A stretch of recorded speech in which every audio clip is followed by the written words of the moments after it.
Assalamualaikum warahmatullahi wabarakatuh. Eh, Pemirsa Sahabatan Channel, ini edisi spesial video kali ini karena diambil langsung di tengah alam, yaitu tepatnya di air terjun Jantur Benua Indah, di dusun Rindang Benua, Sangatta Selatan, desa Sangatta Selatan. Letaknya sangat jauh karena 12 km dari jalan besar dan perjalanan 5 jam kombinasi naik motor dan jalan kaki. Nah, sekarang saya di sini di belakang kita air terjun Jantur Benua Indah. Kita ngobrol-ngobrol dengan sahabat Randi. Gimana sahabat Randi? Alhamdulillah sehat. Alhamdulillah sehat. Senang bisa turut serta dengan sahabat-sahabat Ansor ya. Untuk kegiatan kalau boleh dibilang ekspedisi ya. Ekspedisi menuju ke Jantur Benua Indah gitu ya. Mungkin kita akan sedikit ngobrol ya tentang hal-hal yang terkait dengan potensi yang ada di kawasan di sini serta hal-hal yang mungkin menarik untuk kita obrolin gitu. Kita langsung aja sahabat Randi. Kita sudah ada di air terjun, kita sudah sama-sama merasakan bagaimana medan kesini dan juga bagaimana keindahan dari air terjun ini. Sahabat Randi melihat ini, tentu ini sebuah potensi ya, potensi wisata yang sangat menjanjikan. Tapi di lain sisi ini belum maksimal. Belum maksimal, entah itu memang karena medannya masih terlalu berat untuk dieksplorasi lagi, sehingga pengembangannya terkesan tidak ada kemajuan yang signifikan gitu kan. Nah, tapi di lain sisi ada juga kekhawatiran kan kalau air terjun ini dieksploitasi gitu kan, dieksploitasi secara berlebihan. Kemarin kita sudah bicara dengan kepala dusun kan, kepala dusun, bahwa takutnya nanti air terjun ini sebagai mata air dari desa sekitar ini akan terganggu. Nah, ini bagaimana sahabat Randi melihat ini? Saya kira saat kita melihat suatu potensi dari sumber daya alam yang ada gitu ya, tentu saja spektrumnya harus lebih luas. Selama ini misalnya orang di Kalimantan ketika bicara tentang sumber daya alam, orang akan bicara tentang minyak bumi, batu bara, kayu dan sebagainya. Tapi ada hal yang luput gitu ya. Misalnya soal potensi pariwisata. Seperti di belakang kita ini, air terjun Jantur Benua ini menawarkan sesuatu yang boleh kita bilang eksotis gitu ya.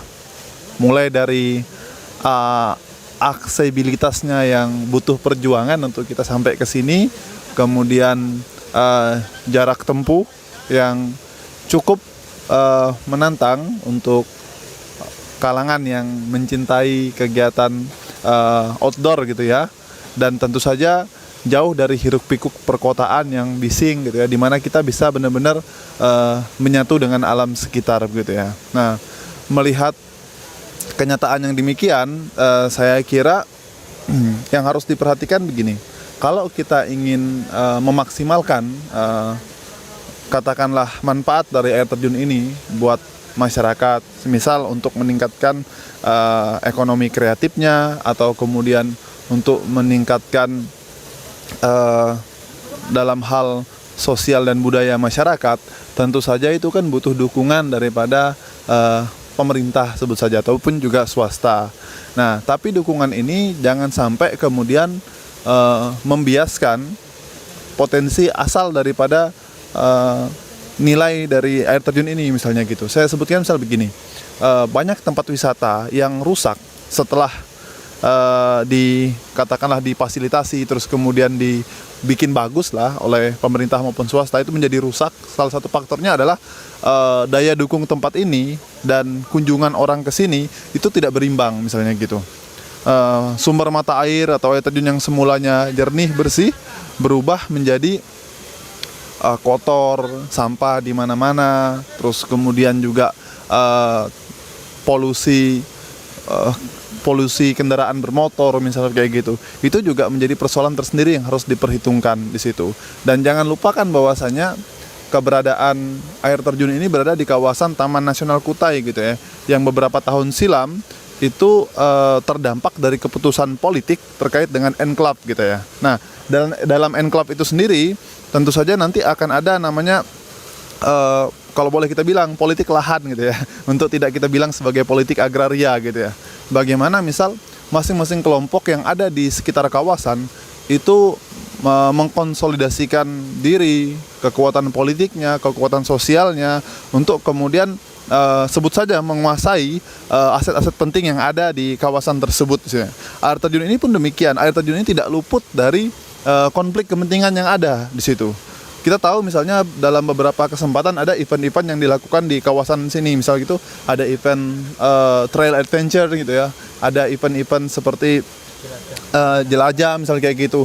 Nah, hal-hal seperti itu sekilas kita lihat sebagai sebuah realitas bahwasanya ini menarik minat orang. Tapi di sisi lain, situ hal tersebut juga tentu saja berimbas kepada aspek politik kawasan yang ada di sini di situ ya. Saya kira kalau kita ingin bicara lebih jauh tentang bagaimana sebaiknya kita bersikap dalam konteks melindungi air terjun ini adalah bagaimana kita membiarkan dia apa adanya dengan tetap didukung oleh kebijakan yang sifatnya itu preventif, pencegahan dan juga perlindungan gitu ya di situ. Nah, hal ini kembali lagi berpulang kepada bagaimana pemerintah sebagai pengambil kebijakan, lalu kemudian masyarakat sekitar sebagai orang yang katakanlah hari-hari berada di sekitar kawasan, dan juga pengunjung gitu ya. Jadi mulai dari aspek sosial polisinya, terus kemudian aspek kolektivitas masyarakat sehingga mereka memiliki semacam sense of belonging gitu ya,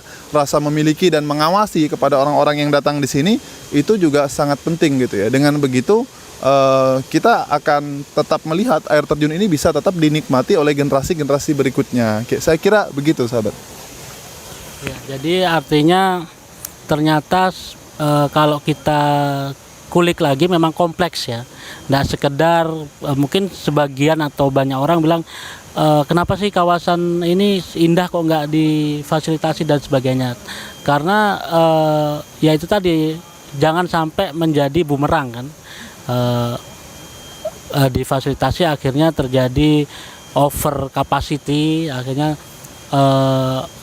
justru malah merusak yang tadinya indah. Jadi seperti sahabat Randi bilang tadi juga selain itu juga ada tanda kutip politik lahan gitu kan, artinya ada pihak-pihak yang berkepentingan untuk ini. Kemarin juga kita ngobrol dengan kepala dusun kan, bagaimana beliau berusaha untuk melindungi area ini karena area di sekitar agak luar ini sudah mulai terjadi katakanlah konflik lah ya. Awal mungkin masih dini tapi bisa ke sana konflik agraria itu. Takutnya nanti merembet ke sumber mata air ini gitu kan, akhirnya nanti mata air terganggu dan sebagainya, dan itu juga sebetulnya perlu dicermati. Tetapi juga tidak hanya harus dibiarkan begitu saja alami lalu ditutup, itu kan juga sebenarnya nggak tepat banget kan. Tentu seperti sahabat Randi bilang mungkin ini ya, mungkin perlu kajian, jelasnya kajian, karena seperti Randi bilang tadi kan ini mempunyai kapasitas ya, nggak bisa nanti kalau umpamanya dibangunkan jalan yang hanya 1 jam dari jalan besar gitu, nanti bisa sehari ratusan ribuan orang ke sini ya, akhirnya hutan ini menjadi nggak alami dan banyak sampah. Nah itu juga mungkin ada juga tipe wisata khusus mungkin khusus buat orang-orang yang penjelajah alam, jadi bukan tipe untuk camping keluarga dan sebagainya. Dan itu karena kalau kita kembangkan juga nanti kan itu juga memberi efek ekonomi juga bagi masyarakat sekitar.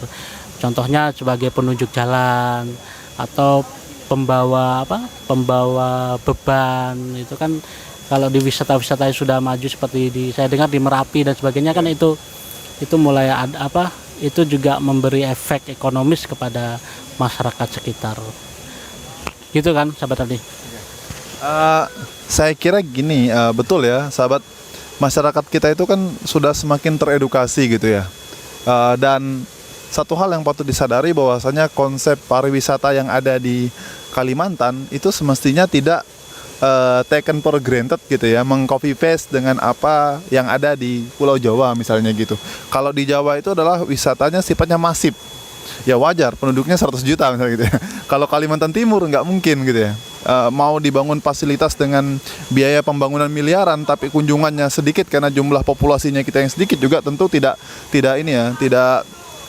efektif, tidak efisien juga gitu ya. Hal yang mendasar misal gini, paradigma pariwisata kita itu sifatnya segmented, sesuai dengan segmen tertentu misalnya gitu. Yang kedua adalah berbasis pada kondisi ekologis kita. Kalimantan itu kalau kita identifikasi adalah sungai, danau, rawa, dan hutan gitu ya. Nah, semestinya ini yang kalau kita kuatkan itu akan menjadi suatu basis pariwisata yang memadai gitu ya. Betul bahwasanya misal kita punya Taman Nasional Kutai gitu ya sebagai kawasan eco park misal kayak gitu kan. Hanya saja beberapa tahun kita amati misal kayak gitu ya. Tawaran tentang hal yang demikian hanya berubah menjadi semacam privatisasi gitu ya.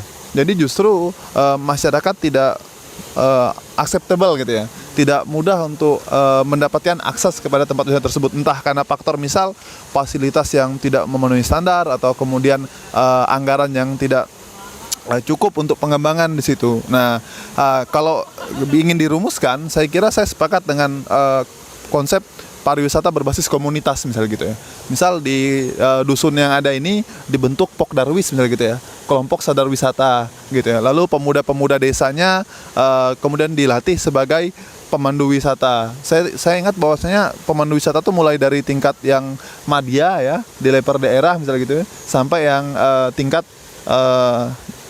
nasional sampai di internasional gitu ya. Sebagai pemandu wisata itu juga merupakan suatu peluang buat masyarakat gitu ya. Sekarang misal begini, bagaimana kita menghindarkan para pemuda di kawasan enclave di Taman Nasional Kutai itu ya, untuk tidak melakukan pembalakan hutan misal kayak gitu ya. Ulin-ulin yang masih muda ditebang, pohon-pohon bengkirai meranti itu ditebang. Salah satu aspek yang harus kita bangun adalah membangun basis penghidupan mereka, entah itu penghidupan alternatif misalnya kayak gitu ya. Karena kalau kita lihat sepanjang jalan mulai dari Sangatta sampai ke arah Bontang itu Pandan gitu ya, di kiri dan kanan TNK itu sifatnya perkebunan rakyat ya. Bagaimana landscape-nya berubah. Kalau 10 tahun yang lalu mungkin kita masih melihat hutan-hutan mendominasi sepanjang perjalanan ya. Sekarang berubah menjadi perkebunan kelapa sawit misalnya kayak gitu. Nah, hal tersebut tidak terhindarkan karena tadi ini soal daya dukung kawasan, bagaimana masyarakat juga perlu penghidupan begitu. Nah, konsep pariwisata berbasis komunitas itu memberikan tawaran yang menarik gitu ya. Bagaimana masyarakat bisa menjadi agen-agen pariwisata dan sekaligus agen-agen yang sifatnya melindungi terhadap ruang hidup mereka. Jadi air terjun yang ada di belakang kita ini jangan kita pandang sebagai objek wisata semata, harus kita lihat sebagai ruang hidup masyarakat yang harus secara responsibel kita kunjungi atau kita gunakan dengan cara-cara yang tentu saja yang baik begitu. Gitu mungkin sahabat. Ya menarik ya, kita sudah bicara banyak hal. Tapi saya ingin teringat kembali gini.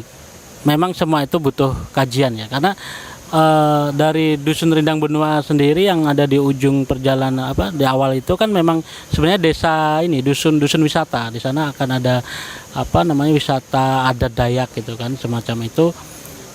Memang sebenarnya saya kira ini saya belum tahu pasti ya, tapi saya kira berbagai macam acara sebenarnya sudah pernah dilakukan gitu kan. Saya yakin itu sudah ada artinya sudah ada niat atau sudah. Oh siap, makasih bang ya, ketemu, hati-hati. Abang mau bertahan silahkan. Siap ya, kita kembali. Tadi ada rombongan sebelah teman dan rombongan lain berangkat pulang. Sebentar lagi kita yang berangkat pulang. Ini saya ingin ngomong gini. Saya ingat di Kali Orang itu ada air terjun juga, ya kan? Air terjun juga bukan kali orangnya bukan air terjun Bidadari, tapi ada yang di pinggir jalan poros itu saya lupa namanya. Sudah dikembangkan tapi oleh kayaknya masyarakat sekitar yang punya lahan itu, yang mengklaim punya lahan itu gitu kan. Akhirnya dia akan menjadikan itu istilahnya tempat wisata, mungkin untuk keuntungan dia sendiri ya gitu kan. Tapi ketika saya lihat beberapa gambar di sana justru pohon-pohonnya ditebang ya kan, jadi terbuka, lalu dibangun ya dicor gitu, lalu dikasih payung-payung lebar, duduk-duduk buat loh. Seperti pasar malam ya loh. Lalu saya mikir, lah kalau cuma mau duduk-duduk di bawah payung ngapain jauh-jauh ke sana ya kan? Sementara di pasar malam aja ada, di Kota Sangatta aja. Nah, ini kan berarti entah kurang pengetahuan atau kurang wawasan, bagaimana kurang kajian bagaimana mengembangkan kawasan, karena nggak cocok bagaimana air terjun kok di yang pohon-pohon di sekitarnya kan penunjang tuh. Kalau air terjun terus nggak ada pohon di sekitarnya kayak kolam buatan kan. Nah itu malah ditebang, malah dibikin cor-cor dan saya mikir ini niatnya mungkin baik, ingin mengembangkan wisata, tapi ya itu tadi kurang kajian dan sebagainya. Nah saya jangan sampai nanti ini terjadi di tempat-tempat lain gitu loh. Seperti tadi bilang, oke, ini segmented untuk khusus komunitas ya, yang suka pecinta alam, yang adrenalin dan sebagainya. Lalu bagaimana dengan keluarga? Ya keluarga kita carikan di segmen lain, bisa di pantai kan, pantai kita punya pantai-pantai yang bisa untuk wisata masif lah gitu. Nah itu saya kira bagaimana artinya potensi itu harus ada dan besar, tapi tentu jangan gegabah gitu. Saya takutnya kalau gegabah malah tidak produktif, malah merusak gitu loh. Ke depan gimana sahabat Randi? Kita bicara umum aja tentang Kutai Timur. Kita sebagai pemuda yang dibesarkan di Kutai Timur ya, melihat potensi wisata kita yang begitu bagus, tapi tantangan juga ada, karena tantangan seperti wisata ini tantangannya adalah medan yang berat. Lalu wisata katakanlah Teluk Lombok, tantangannya itu masih dalam kawasan Pertamina. Lalu kalau karts itu medannya juga tidak lumayan. Kita juga punya pulau-pulau sebenarnya yang bisa dieksplor, tapi juga punya tantangan, aksesnya juga masih susah. Nah mungkin ini sebagai masukan kita sebagai pemuda untuk Pemda atau semua stakeholder, swasta, bahkan komunitas seperti kita ini, agar ini bisa berkembang tapi positif gitu. Jangan sampai menimbulkan hal yang menjadi bumerang. Apa Kang? Mantap, makasih. Terima kasih. Mau makasihnya aja.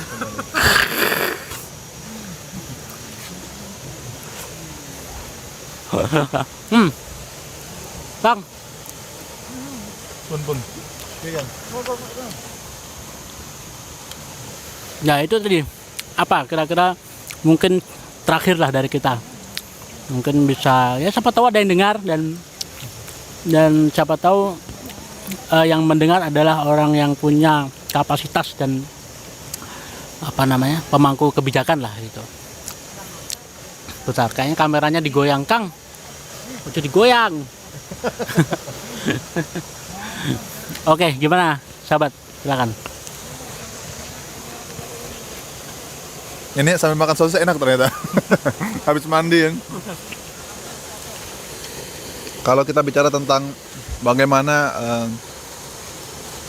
potensi pariwisata atau objek wisata di hari depan gitu ya, saya kira sebagai sebuah proyeksi gitu ya, yang harus kita lakukan tentu saja menjaga ekosistem yang menunjang ini semua gitu ya. Saya ambil contoh gini, ada semacam miss dalam hal pengelolaan pariwisata, kayak tadi misalnya yang dilakukan oleh masyarakat, bagaimana air terjun yang semulanya eksotis, alami, berubah menjadi cor-coran, terus kemudian dibuat ala-ala kafe misalnya kayak gitu ya. ya itu niat yang bagus tapi dilakukan dengan cara yang salah misalnya gitu ya. Kenapa cara yang salah? Karena hilang nilai eksotismenya. Sementara paradigma yang harusnya dibangun bahwasanya wisata alam itu ya eksotismenya itu yang harus muncul gitu, yang hadir gitu ya. Perkara aksesnya dimudahkan, dikasih jalanan dikerasin atau disemenisasi, diaspal bagus, itu soal accessibility-nya. Tapi soal kawasan wisatanya itu yang harus tetap dilindungi gitu ya. Kita boleh cemburu bagaimana daerah-daerah seperti di Malang atau di Puncak gitu ya, daerah-daerah yang sangat eksotis gitu ya, tapi dengan akses yang baik misal kayak gitu. Itu contoh. Nah di kita itu saya kira masyarakat itu juga mereplikasi apa yang dilakukan secara makro oleh pemerintah gitu ya. Misalnya gini, pada saat rusaknya Goa Sigeger ya, yang rusak akibat dari eksploitasi kawasan kars di Kecamatan Kaliurang ya, di situ. Saat itu terjadi tidak ada satupun yang bertanggung jawab gitu ya, karena semua merasa sudah melakukan segala sesuatu dengan benar. Investor yang melakukan eksplorasi dan eksploitasi merasa oke, kami sudah dapat izin, pemerintah yang memberikan izin sudah mengatakan oke, kami sudah melakukan kajian gitu ya. Masyarakat sekitar ya hanya melongo gitu ya, kaget, oh kok bisa rusak ini, bagaimana dengan nasib sumber daya alam yang lain gitu ya. Tapi kalau hal seperti itu terus kita lestarikan gitu ya, hanya menunggu waktu saja bagaimana potensi pariwisata seperti air terjun, sungai itu akan hilang gitu ya. Oke, kita melihat air terjun tapi airnya tidak lagi jernih, berwarna coklat seperti teh. Kenapa? Mungkin di hulunya adalah perkebunan kelapa sawit berskala masif misal kayak gitu. Dan konyolnya melalui dana CSR misal gitu, perusahaan kelapa sawit membuat pelang objek wisata gitu ya. Padahal sudah rusak ini kawasan, hanya berupa air mengalir. Saya menemukan beberapa tempat seperti ini ya, seperti di Rantau Pulung atau di Kombeng gitu ya, di situ. Yang dulunya merupakan basis rekreasi warga, kemudian berubah, tidak lagi sama seperti beberapa tahun yang lalu misalnya kayak gitu. Nah ini jadi problem gitu ya. Kalau kita pakai dalam rumus sumber daya manusia misalnya gitu ya, saat orang menghabiskan waktunya untuk bekerja gitu ya, maka orang membutuhkan kanalisasi untuk rekreasi gitu ya. Dengan hilangnya kanalisasi untuk rekreasi, maka itu akan menambah tingkat stresor di masyarakat gitu ya. Ya kita yang hadir hari ini boleh kita bilang bahwa kita menepi sejenak dari rutinitas untuk mencari kanalisasi kita dalam bentuk rekreasi kayak gitu. Nah ini yang harus diperhatikan kalau kita ingin melestarikan kawasan pariwisata yang ada. Ini membutuhkan kerjasama banyak pihak gitu ya. Misal oke lah, kayak tadi disebutin misal di Teluk Lombok itu sudah masyhur, orang Sangatta pasti tahu Teluk Lombok gitu kan. Tapi siapa yang kemudian mengambil inisiatif untuk penjagaan kawasan sehingga konflik antara manusia dan satwa ya itu tidak terjadi, seperti ketika seorang anak yang diterkam buaya kapan hari, itu tidak akan terjadi. Padahal menurut penuturan warga sudah lebih dari sebulan itu buaya mondar-mandir misalnya kayak gitu. Artinya apa? Diperbaiki sistem keamanannya misalnya kayak gitu. Memang itu katakanlah kawasan yang merupakan konsesi gitu ya, tapi tidak menutup kemungkinan untuk ada mekanisme pencegahan sehingga itu tidak terjadi. Di air terjun ini pun sama, misal dibuat di pos pintu masuk, setiap pengunjung itu melapor gitu ya, di briefing dulu, bahkan kita menyediakan jasa guide gitu ya, atau porter untuk membawa barang-barang gitu ya, sehingga keselamatan dari para pengunjung baik ketika mereka berangkat maupun pulang itu terjamin, sekaligus juga memberi kesan positif bagi segmen-segmen masyarakat yang ingin menikmati pariwisata yang ada begitu. Itu saya kira langkah konkret yang bisa kita lakukan untuk situasi-situasi di masa yang akan datang kira-kira. Begitu sahabat. Ya, jadi ya sudah banyak yang kita ulas. Tapi saya menarik tadi itu bagaimana antara kasus Gua Segegeh ya dengan perusahaan besar gitu kan. Karena memang kayaknya mindset di Kalimantan Timur itu eksploitasi alam, SDA gitu. Jadi ketika di situ ada wisata potensi wisata, tapi ada sumber mineral yang bisa diambil untuk untuk korporasi, dan itu dengan janji akan PAD dan juga tenaga kerja, menyerap tenaga kerja dari warga sekitar.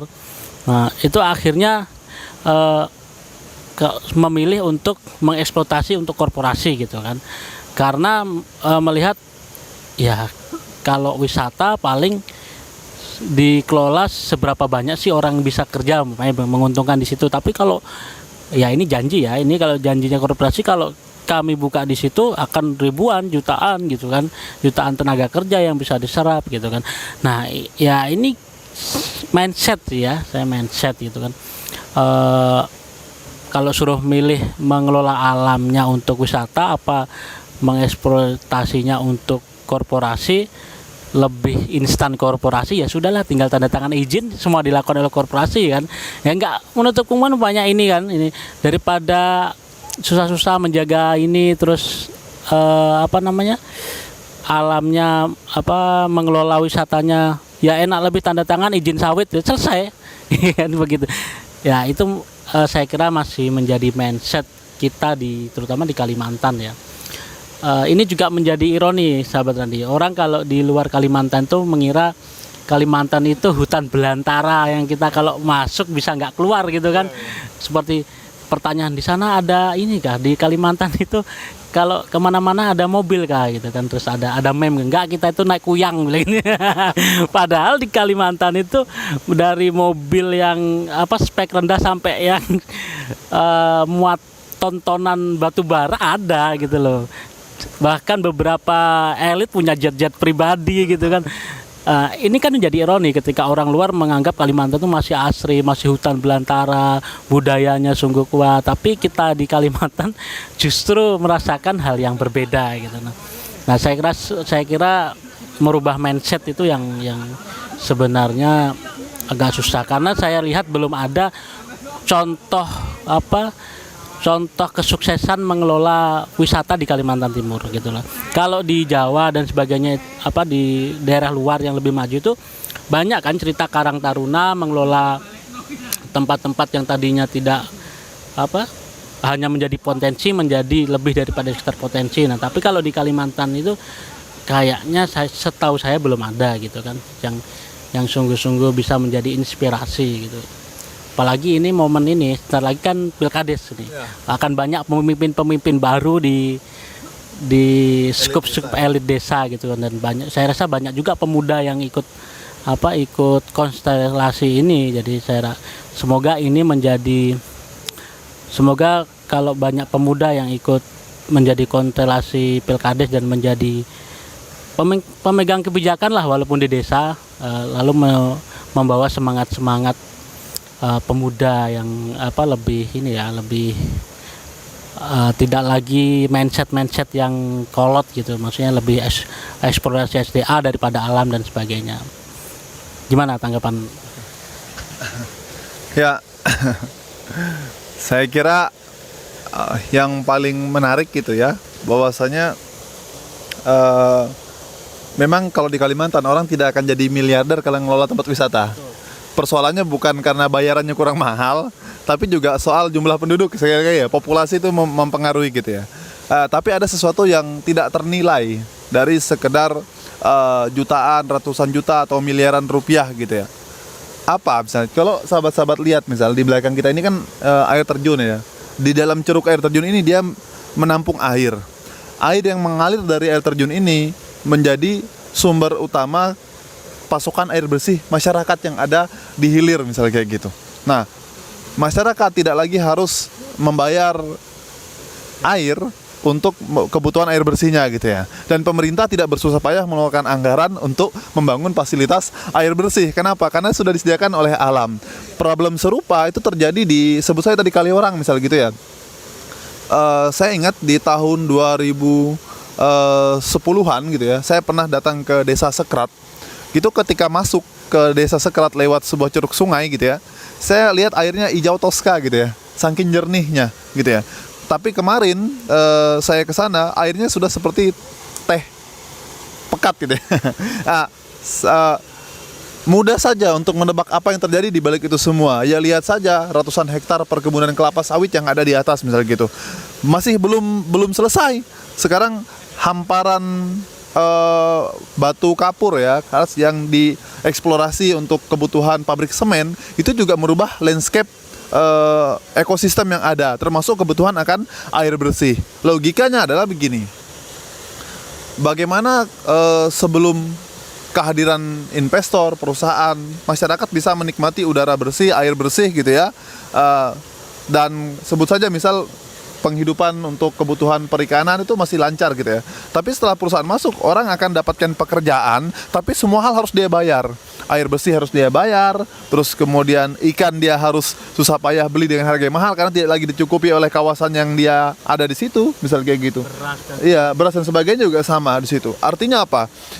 Apakah, tanyakan saja dalam diri kita, apakah sepadan ketika kita menukar semua hal yang diberikan oleh alam dengan sesuatu yang kemudian harus kita bayar lebih mahal sebenarnya gitu ya.